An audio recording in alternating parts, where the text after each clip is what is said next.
I invented the electric banana, and I am not making this up. Ask anyone who has known me longer than the time it takes to down a cup of coffee. If I've held their attention that long, I've probably told them about my electric banana. Now, it was a piece of rubber fruit that I bought at a department store, and I put a little neon bulb on it and a switch and a cord that came out that you plugged into the wall, and when you flipped the switch, that little neon bulb lit up. It was a rubber banana, right? Not a actual piece of fruit. Nope, I didn't get it at the farmer's market. I bought it in a department store. Now, every inventor has a vision for the world, and what was yours with the electric banana? Yeah, the inspiration for the electric banana was an old Donovan song called Mellow Yellow, and he talks about electrical banana, so I made one. It's a rubber banana, and you plug it into the wall, and it lights up. That's right. Well, alas, the electric banana didn't make the cut as a game changer. Well, not yet, but I have hope. Well, maybe it would have had it been invented at the right time or in the right place. It's possible that genius, and I'm not casting a vote either way on this particular innovation or inventor, is dependent on being just that, at the right place at the right time. For example, Athens in 400 BC, late 19th century Calcutta, Silicon Valley today. We'll put it this way. Had the Medicis of Florence seen the electric banana, or your prototype, let's just say that a stroll through the Uffizi Gallery today might be much different. I'm Molly Bentley. And I'm Seth Shostak. Uffizi Gallery. Look, in my humble opinion, it's more the Smithsonian's Museum of Science and Technology. It's more technology than it is art? Well, yeah, I would say so. Welcome to Big Picture Science, produced at the SETI Institute, where researchers investigate the nature and origin of life. On Big Picture Science, we step back to get the wide-angle view on science and technology. And in this episode, the past, the future, and the now of innovation. And not just any innovation, but the kind of new ways of doing things that come to be called disruptive technologies. By the way, where's the electric banana now? It's in a drawer at home. In this episode, what conditions historically have produced creatively rich places like Athens? Also, what will be the next world-changing innovations and why one expert says all eyes are on China for that? And finally, what changes are happening right now under our eyes, even to our eyes, as biohackers reinvent human perception one sense at a time? It's the eve of disruption on Big Picture Science.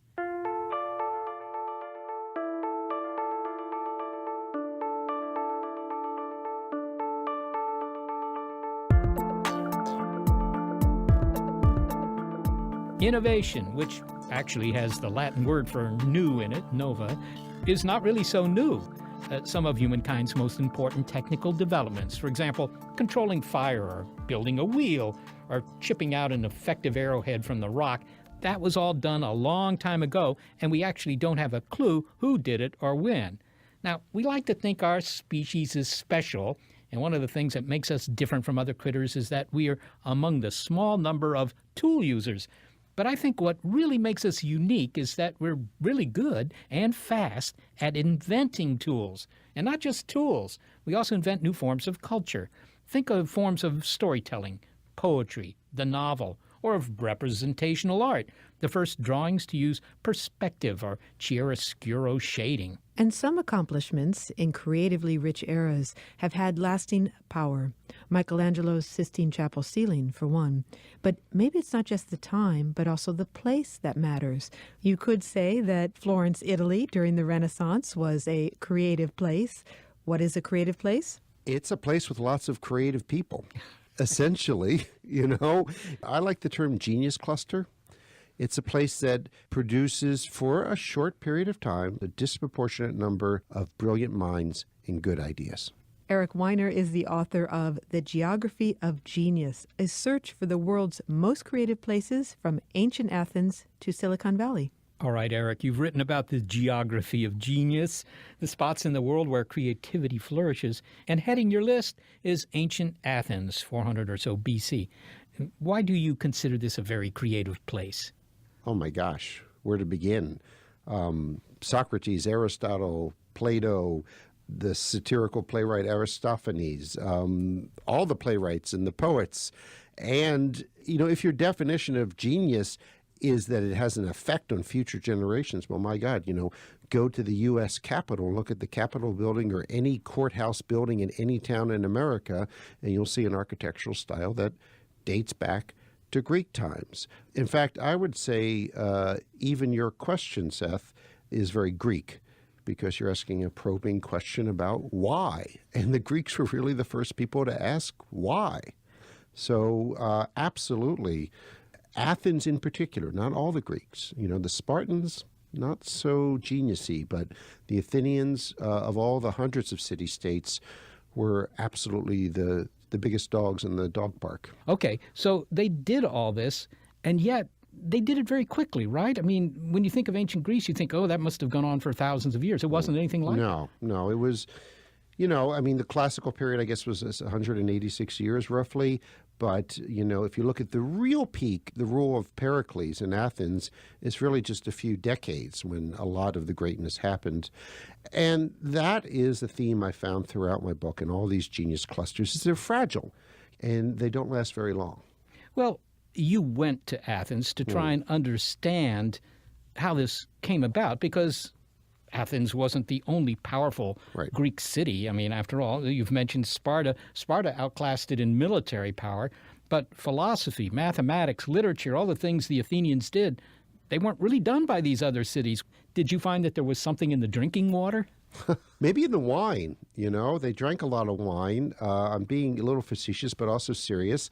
But they watered down their wine, 5 parts water, 2 parts wine, which enabled them to hold a symposia, which means literally drinking together for long periods of time without passing out. And in all seriousness, during these symposia, they talked, they discussed, they conversed about all kinds of subjects.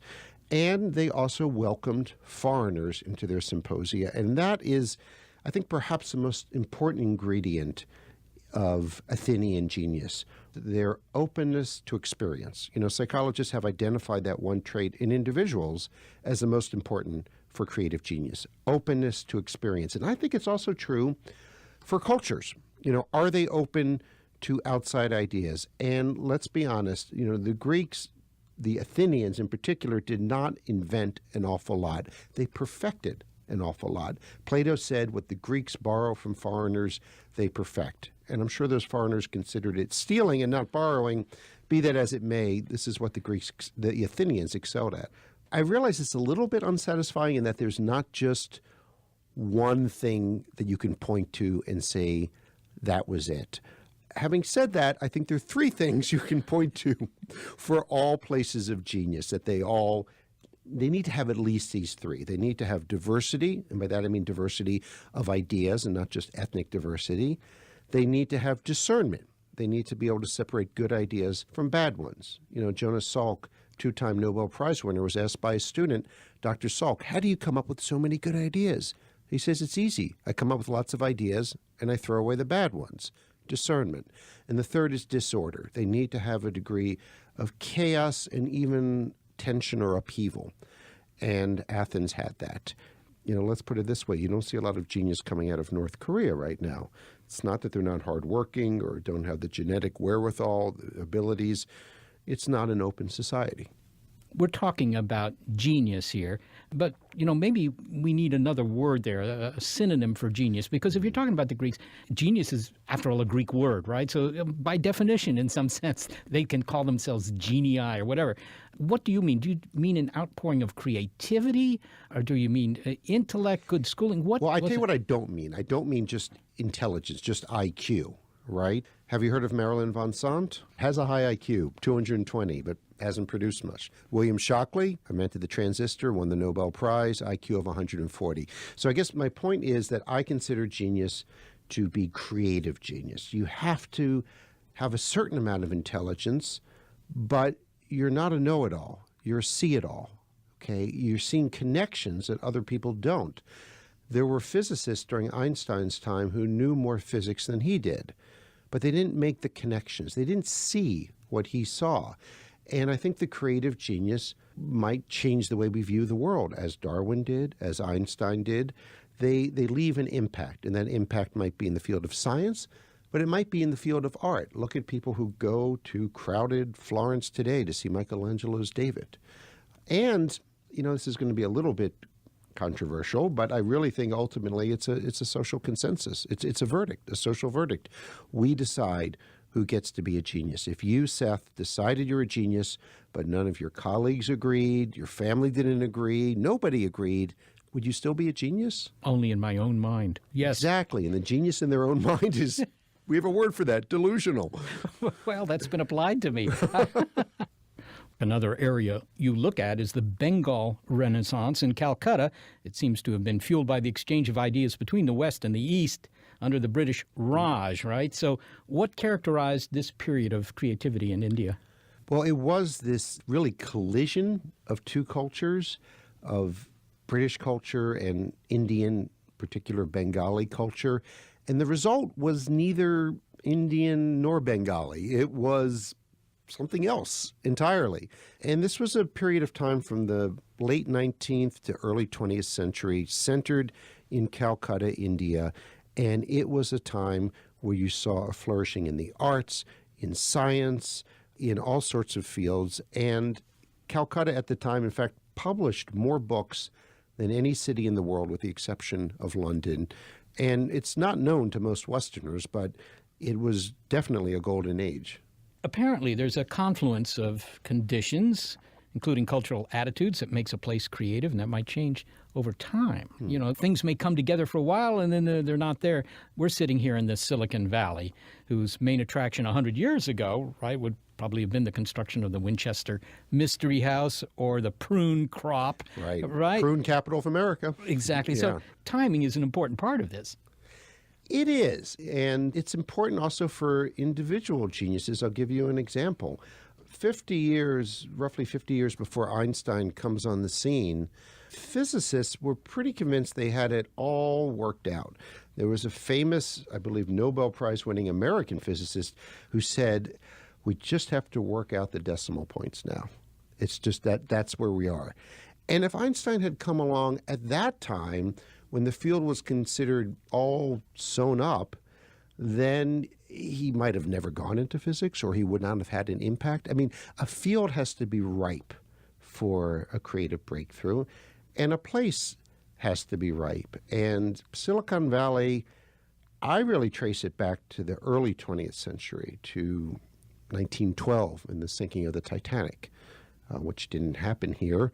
But after the Titanic sank, within really a few months, Congress passed a law requiring radios to be on board all ships.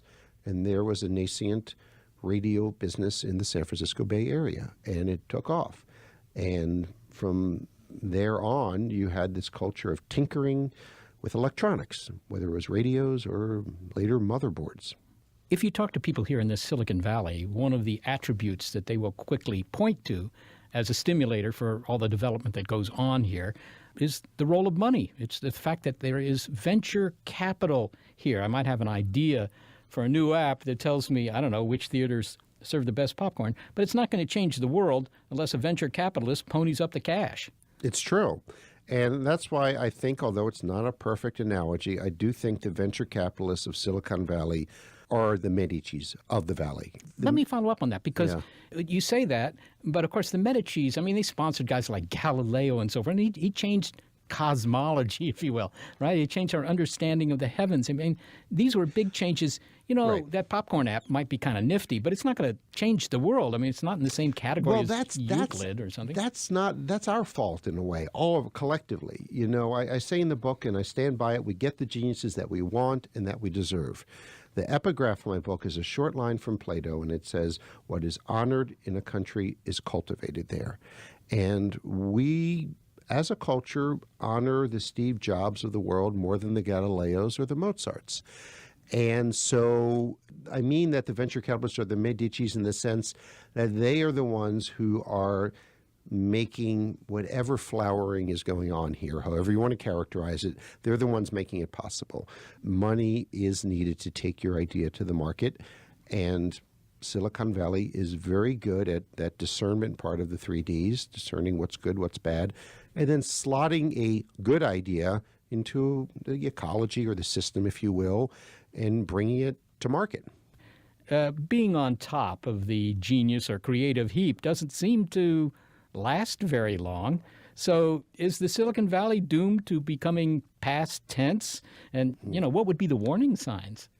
I see some of the warning signs already. I think the main warning sign is what one historian called creeping vanity. And he was talking about Athens, but he could be talking about Silicon Valley.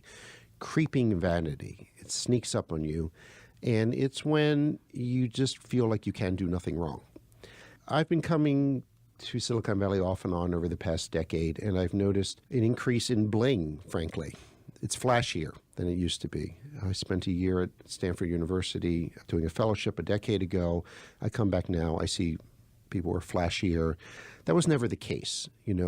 Wealth was not seen as an objective. It was a pleasant byproduct of your creative soul, right? When you're trying to improve the world and, oh, by the way, I got fabulously wealthy. But now it seems like it's a little more focused on the wealth.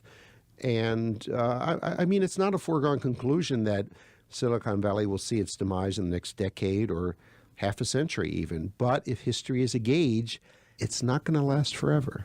I mean, no one in Detroit in 1950 would predict what happened to that city.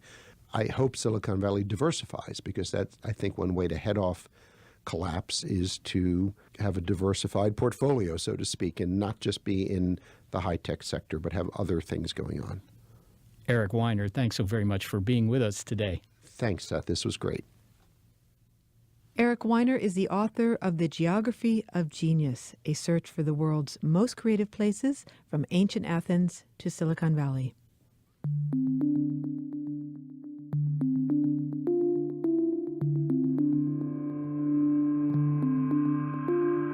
Coming up, a peek into disruptive technologies of the future.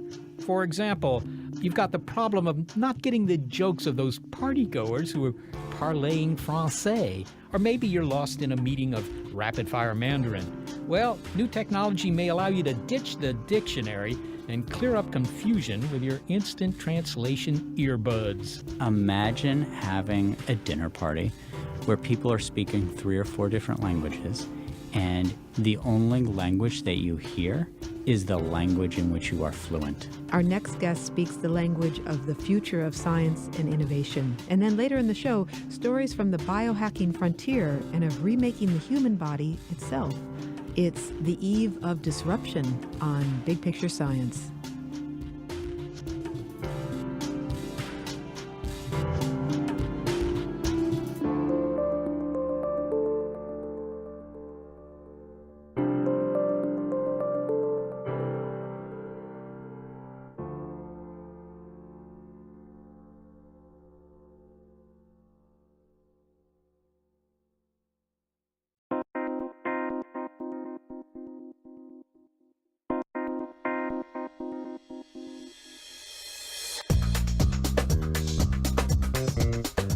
Okay, so we've toured some of the places and eras where creativity was at an all-time high, where a convergence of science, technology, and art changed the trajectory of humankind.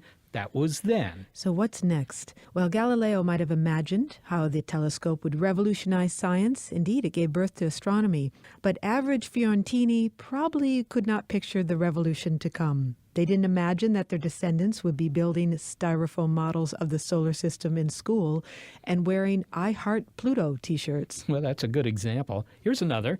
In the Dark Ages, no one could have expected that a century or two into the future, an Italian would be lying on his back on a scaffolding for months at a time to create a work of such brilliance it would define great art. Then again, in 1970, no one saw the iPhone coming. Silicon Valley is a bed of creativity at the moment, but moments can be fleeting, as Eric Weiner reminds us. So what's to come? Is it possible to predict the next innovations, the next disruptive technologies that will fundamentally transform our world? Well, you'd need to gaze into a refracting spheroid for that, I guess, or have a conversation with Alec Ross. He's a technology policy expert, and he was the senior advisor for innovation for Secretary of State Hillary Clinton.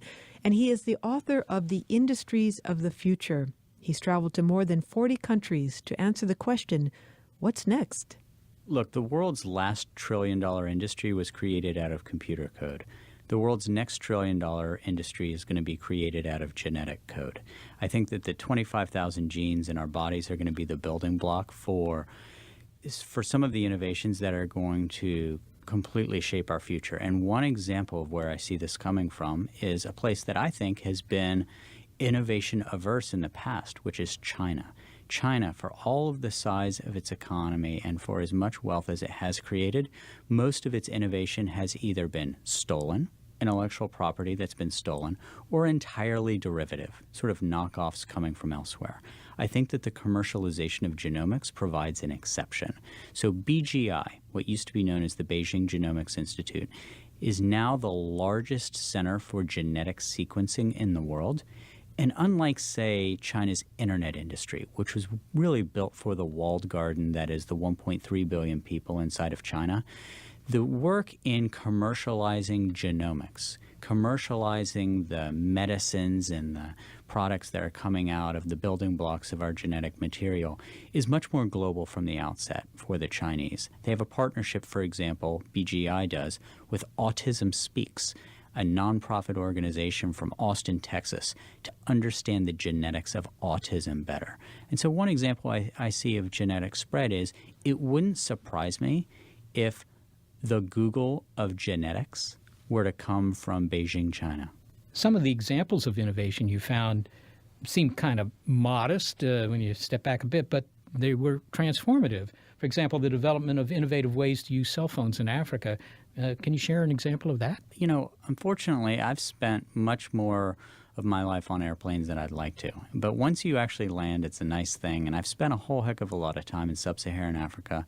And when I visited Africa 10 years ago, much of what I found were places with absolutely horrible health outcomes because of the relatively small number of doctors and the isolation of so many of the communities in sub-Saharan Africa from good healthcare content, good content from the life sciences. What the smartphone has done is it's provided this little piece of personal infrastructure to be able to connect doctors and connect nonprofits to really high-quality doctors and diagnostics that otherwise could never make it there. But is this a matter of simply using the cell phone as a way to communicate with this expertise, or is it, I mean, here in the Silicon Valley, I don't know how many companies, but it's more than one, and it's probably more than half a dozen, are trying to make a tricorder out of a cell phone. In other words, turn it into one of those devices you saw on Star Trek where you just sort of hold it in your hand or whatever, and it monitors your blood pressure and your pulse rate and all that stuff, right? Is that what you're talking about? All that stuff is happening now. It's bananas. So let's talk about getting an eye exam for a second. When you go to the eye doctor and you put your eyes up to the big old machine in the ophthalmologist's office, that is a $40,000 piece of hardware. That $40,000 piece of hardware is not going to rural Uganda. But there is now a scope that you can plug into the port on a smartphone, which is effectively a $40,000 piece of hardware. You can now get an eye scan based on an extension that you put into your cell phone. And similarly, there are things that you can do to, yes, actually put blood smears on filament that can then be attached to your smartphone, which can then be messaged out to go to healthcare providers. So it's much more than text messages saying, you know, hey, take your HIV medication. It's going beyond communications technology, increasingly into things that involve real science. So it sounds like the real impact of the cell phone is not because it allows you to call anybody up or text them. It's that it's put a computer and a bunch of sensors in everybody's pocket. That's exactly right. And in 2016, as you and I are having this conversation, we live in a world of 16 billion networked devices, about half of which are sensors. By 2020, which is not that long from now, just 4 years from now, that number will have gone from 16 billion to 40 billion. And what that effectively is we are making more and more of our devices networked devices, and it's not for the purposes of communications. It's really for the purposes of drawing data, including scientific data, out of more objects and being able to share that frictionlessly so that we can draw meaning from it. You've written in the Wall Street Journal about an invention that has the potential for unifying people, and that is some sort of universal translator. It sounds to me like the Babelfish in Hitchhiker's Guide to the Galaxy. Can you describe that device? Sure. This is one of the more forward-leaning predictions, but honest to goodness, I think this is going to happen. Imagine for a moment that it's 20 years ago and you're leaving the country. More often than not, if you did what I did, you had a little pocket dictionary with you where, it took you 5 minutes to construct a sentence as you thumbed through that pocket dictionary and you spoke in unconjugated verbs. Today, when you travel abroad, you probably use something like Google Translate. But God forbid anybody actually respond to you, and God forbid anybody do anything other than sort of point in the direction of the bathroom. Imagine now what I think is going to be in place in 10 years, which is an earpiece or a pair of earbuds that you put in your ear. And when somebody speaks to you in a language that you don't understand, at the speed of sound, the voice that you hear in your ear is actually in the language that you want to hear it in. And further, because of advances in bioacoustic engineering, the voice isn't Siri's voice. It's not a little computer voice, but it approximates the voice of the speaker because of advances in bioacoustic engineering, measuring the wavelength, sound intensity, and other properties of the voice. This, honest to goodness, I believe is 10 years away. The development of this universal translator, I think they had them on Star Trek too, I don't know, but they extended to languages that were not of this earth. Is that being funded by DARPA, some organization like that? Where's the basic research for developing this device? So it's coming from two different directions. On the one hand, look, I spent a lot of time in government and spending time in three-letter agencies. And if you think about the NSA has significant equities in understanding what people are saying in different languages.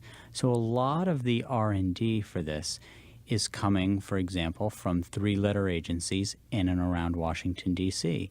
The competition for this, though, comes from the private sector. So Google obviously is working on this. There's a company called Nuance Communications, which at the present moment does the world's most advanced machine translation. So whether it comes from R&D that comes from the public sector, maybe somebody starts a company who used to work at the NSA, or it comes from one of these big companies like Google or a more specialized company, is to be determined. But the important thing is that they're all working on it. So there is the basis in R&D to allow for commercialization. What about people who are skeptical about this kind of stuff, wondering whether future industries are going to unite us more or divide us more? The internet and computers were supposed to unite us. That works if you can afford to have some. And as to whether they've united the world, I don't know. I guess you can have a discussion about that. But when you talk about, for example, biotech or advanced robotics, to begin with, there probably won't be equal access, not for a while, right? The revolution doesn't arrive everywhere at the same time. Is that going to be a good thing? I take neither a utopian nor a dystopian view of this issue. Most people who write books about the future, either it is wildly optimistic and we're all going to live to be 150 years old, happy, healthy, wealthy, and wise, or it's written curled up in the fetal position, written by somebody who's just an absolute bedwetter. And I take a view that that's not the way the world actually is. I'm much more of a realistic idealist, or maybe it's an idealistic realist. But my view is that in all of these advances, they contribute to both the promise and peril of our future. So we were talking about genomics, for example. I think being able to leverage genomics to be able to identify cancerous cells early in stage 1 as opposed to in stage 3 or stage 4 can and will add years of average life expectancy to people in relatively well-developed economies. By the same token, though, the application of some of the same science will allow for designer babies, which, you have to really question the ethics of such a thing. So I think to view this as white or black, good or bad, takes the nuance out of issues that are inherently very nuanced. Well, biotech, there's little doubt that there's going to be a lot of discussion there. But let me follow up on robotics. Service robots, they're already in hospitals. I nearly tripped on one not too long ago. And I suspect they'll soon be in homes, maybe doing the dusting. I don't know. But how extensive will be their presence in the ordinary workplace? I think the robots from the cartoons and movies of the 1970s are going to be the reality of the 2020s. And I think that there are two large drivers of that. First is a mathematical breakthrough in mapping belief space. So tasks that were once very complex and difficult for robotics, like grasping. Grasping might seem easy, but it's actually very difficult to model mathematically and algorithmically. There have been breakthroughs in mapping belief space which are going to allow robots from doing things that are merely manual and routine to increasingly doing things that are cognitive and non-routine. The second big driver, I think, is cloud robotics. So instead of having to have a robot with hundreds of thousands of dollars of hardware and software powering it, as long as it is connected to the cloud, it can be a relatively inexpensive, lightweight device. But if it's connected, it can draw from very powerful artificial intelligence. So let's talk about C-3PO. If C-3PO came in and interrupted this very nice conversation we're having that's going over the radio waves, he would say, "Oh my, excuse me," and he would go walk and take a seat based on the hardware and software that's whirring in that gold gleaming body. In the reality of the 2020s, the C-3PO would be a cloud-connected device. He would walk into the studio. He would ping the cloud. The cloud would say, excuse yourself in English, and go quietly take a seat. Yeah, well, I fear that what would happen is that C-3PO would be either in your seat or in mine. And so he'd be doing the interview or being interviewed, which leads me to ask, is it going to be blue-collar? I mean, what should I worry about, blue-collar jobs or white-collar jobs? Both. Both. So to this point, most of the labor that has been displaced has been labor based on the strength of your shoulders. Jobs in ports, factories, and mills that are involved in work that is manual and repetitive. The kind of labor that I think will be displaced next is what I would call low-level white-collar jobs, like the one that my father had for 45 years, basically putting together the paperwork for real estate closings in Hurricane, West Virginia. It was cognitive, but only mildly cognitive, but it was highly repetitive. It's going to be a brave new world. That, of course, seems to be the case more or less every century or so. And most people's lives, at least so far in the history of Homo sapiens, most people's lives have gotten better. There's kind of a secular improvement. I don't know, is there any worry in your mind that future generations will live actually considerably less well than we do as a consequence of our own R&D efforts? So the short answer is no. I think that we will live a life of increased well-being. I think that we will live longer lives. I think that we will have access to more and better information. I think that there will be access to more and better foods that are more nutritious. I think that the bounty broadly defined in our lives will increase. But what we ought not do is be complacent about what the challenges are going to be in future employment. And so while I am generally optimistic, where I do think that there needs to be a call to arms is to figure out how we retool a lot of our educational systems to better prepare people for tomorrow's economy and tomorrow's workforce, because humans are not as easy to upgrade as software. So you're modestly optimistic, and it sounds like you don't advocate that we throw our sabots into the looms. No. Alec Ross, thanks so very much for joining us today. Thank you. Alec Ross is a technology policy expert and the former senior advisor for innovation for Secretary of State Hillary Clinton. He is the author of The Industries of the Future.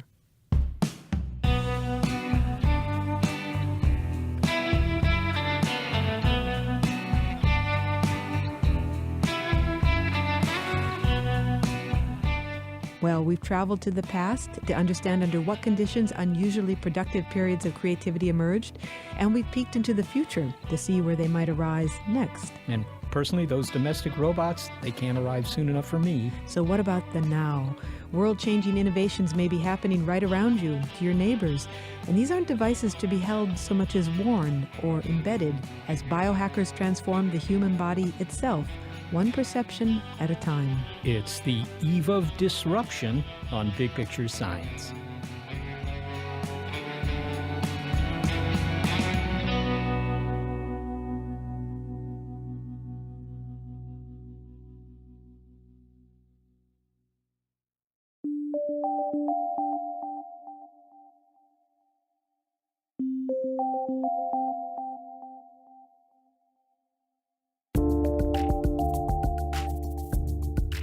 We've touched on the influence of biotech in our interview with Alec Ross. He mentioned the fear of designer babies, but that's kind of an extreme development and one that's still beyond our genetic engineering abilities. Biohacking, however, that's something that's happening already at the intersection of biology and technology. And biohacking is just that, hacking into our biology, implanting devices that improve human perception, for example. Biohackers usually toil away in their basements or garages. It's a kind of DIY. But in reporter Cara Platoni's new book, We Have the Technology, laboratory scientists are included in the ranks of biohackers as well. What both amateurs and academics have in common? They are all trying to understand and even augment human perception from the inside out. And that brings us to the now in our show. Devices that fit under your skin and in your brain that either restore functionality or provide new sensory abilities. Indeed, perhaps the biggest creative revolution won't be what we build outside ourselves, but what we implant in our own bodies. And it's happening now. One group of willing guinea pigs for this are biohackers called grinders.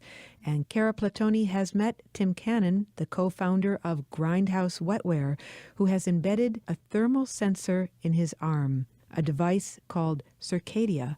Circadia is about the size of a deck of playing cards, and he was wearing it on the inside plane of his left arm. And what this device did... Under the skin? Yeah, under the skin. It's actually inside. Oh. They actually had it. By the way, I should say, he didn't put it in there himself. They have a professional piercer, kind of like a body artist, do it.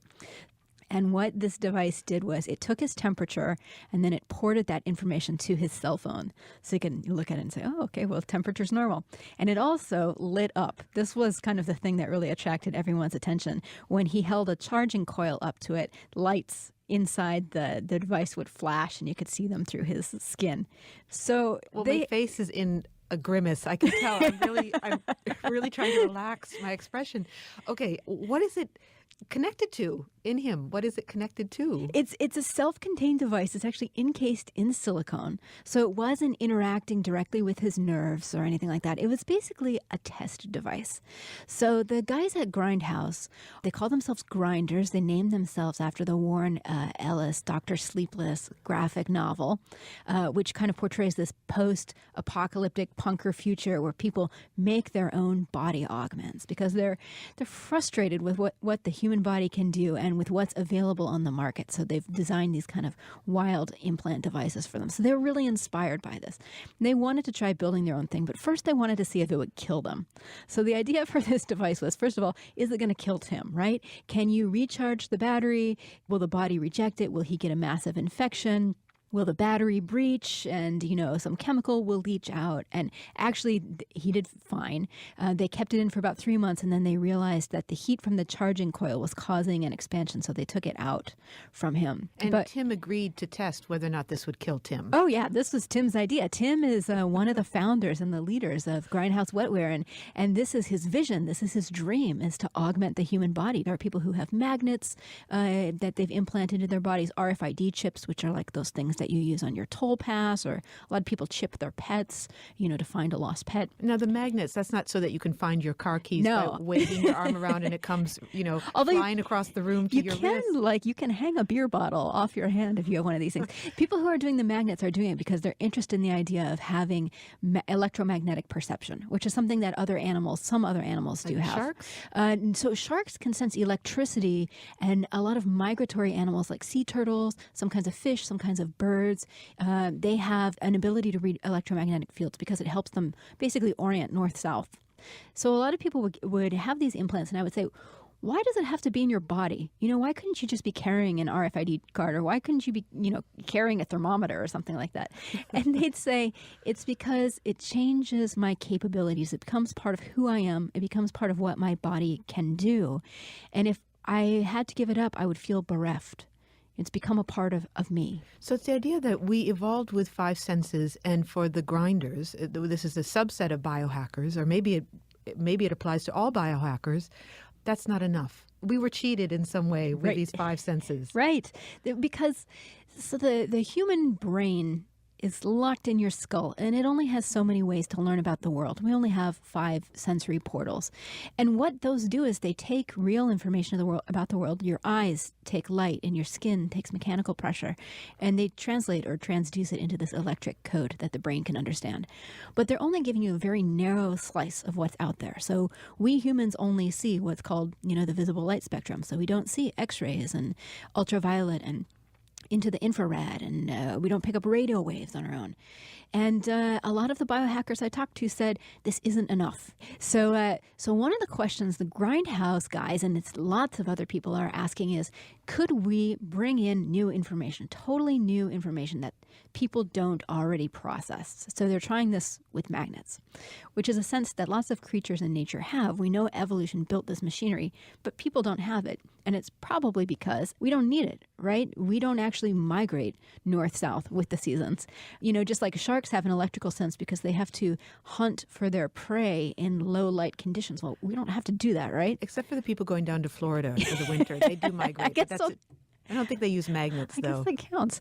But so what they were trying to do when I met with them, we took a late night trip to Radio Shack because they wanted to build a device they were calling the North Star, which is an in-hand compass. The idea is it's a device about the size of a quarter that goes in the back of your hand, and it would light up when you were facing north.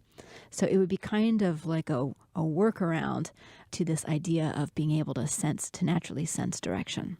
So how would that improve your daily life? How would you incorporate that into how you go about the world? So I talked to people who have not the North Star, not this light-up compass idea, but actual magnets that they've gone to a piercer and had to implant it in their body.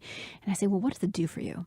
And they say, well, I can feel this hidden world that I otherwise couldn't. I can feel metal in things. I can feel wire in the wall. I can feel electric current. Wow. When I turn on my laptop, I can feel the hard drive spool up. One of them who had he had one implanted in his finger said, okay, press your finger to mine.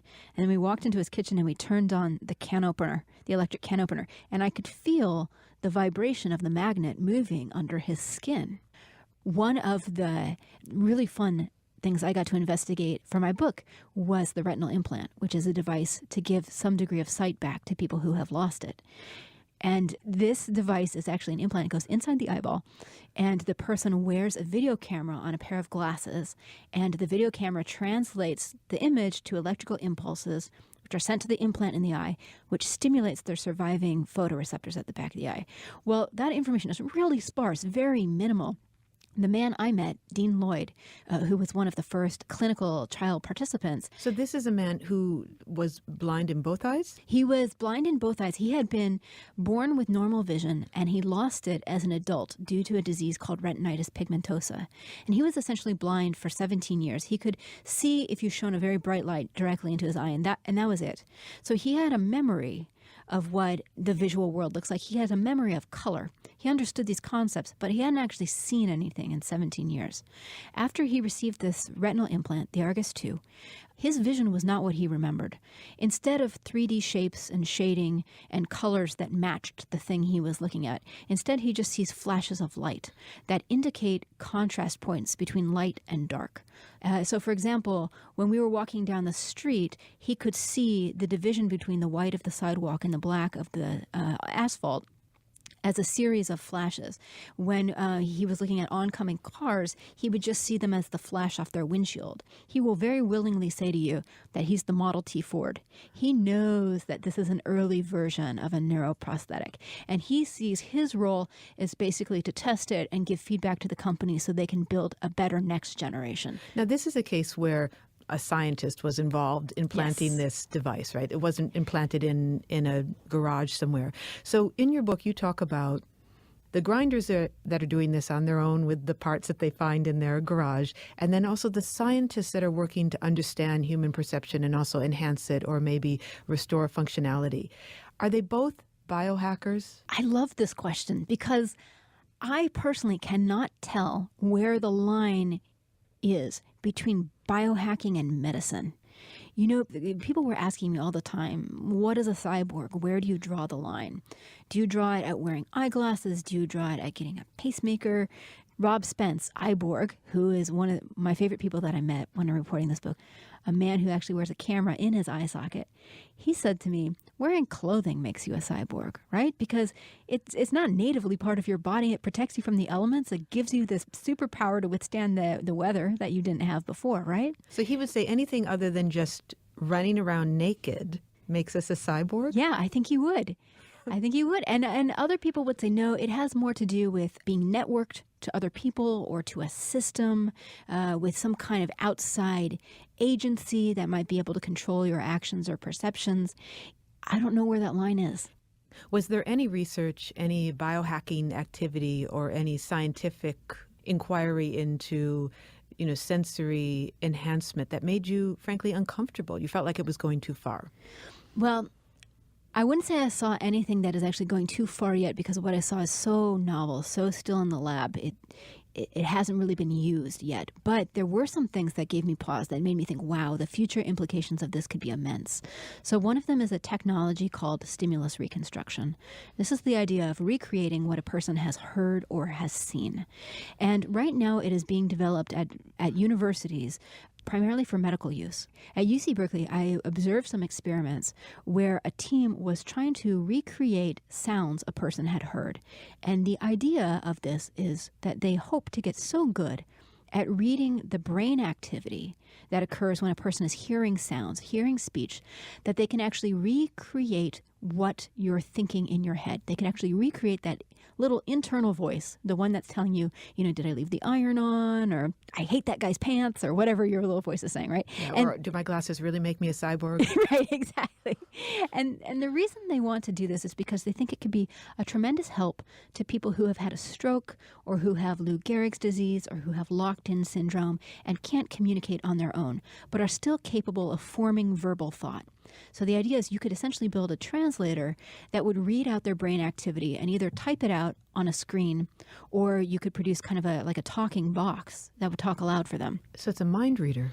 Yeah. The scientists I met said, yeah, you can call it mind reading. Well, actually, I'm sorry. The scientists I met said you can call it a brain reader. You can't call it a mind reader because nobody really knows what the mind is. But brain reading, fair enough, right? So the question is, could anybody be compelled to have their brain read if they didn't want to, right? Could the police use it? Could a court use it? Would you have a talking box that was announcing your every thought, right? And if that happens, we need to start thinking now about how this technology should be used and what the limitations are. Well, so finally, no one has yet developed a time travel machine, but who knows? There might be someone in a garage as we speak doing this. But let's say we had one and we could go ahead 50 years or 100 years. Do you think we'd recognize the humans that we met on the street, or would they have been sufficiently redesigned by then? Oh, that's a great question. Well, my personal guess is we would recognize humans as humans. Evolution is not that fast. In 50 years, the body is not going to look that different. But would we recognize their lives? Would we recognize the things that they're doing, their tasks, the gadgets they're wearing?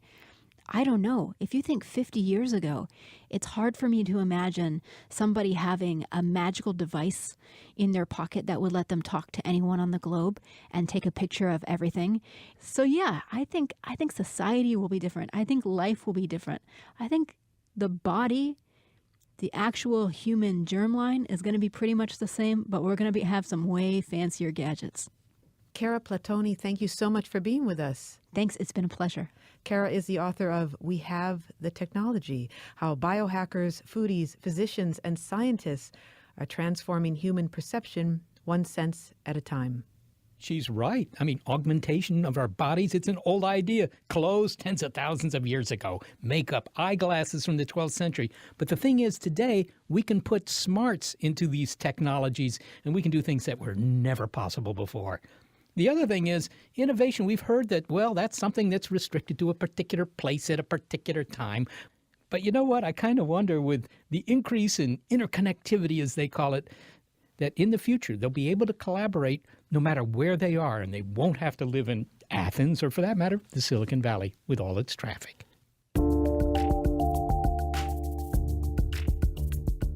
Well, thanks to the larger-than-life talent that provides continuity instead of disruption, Gary Niederhoff, Barbara Vance, and our intern, Aaron Ross. Also thanks to financial support from Rena Shulsky-David and Sammy David. Big Picture Science is produced at the SETI Institute, where scientists study the origin and nature of life. And a big thanks also to our listeners. Your ears have been attuned to Eve of Disruption, and if you crave more Big Picture Science, you can find it in our archive at bigpicturescience.org. And if you're a podcast listener, but you prefer listening to over-the-air radio because, after all, you've got a chip implanted in your liver that can pick our show from the airwaves, check out the listing on our website of radio stations that carry the program. And if your local station is not on that list, consider letting them know you like the show. Oh, and do you have a comment, a criticism, or a suggestion? Well, just email them all to bigpicturescience@seti.org.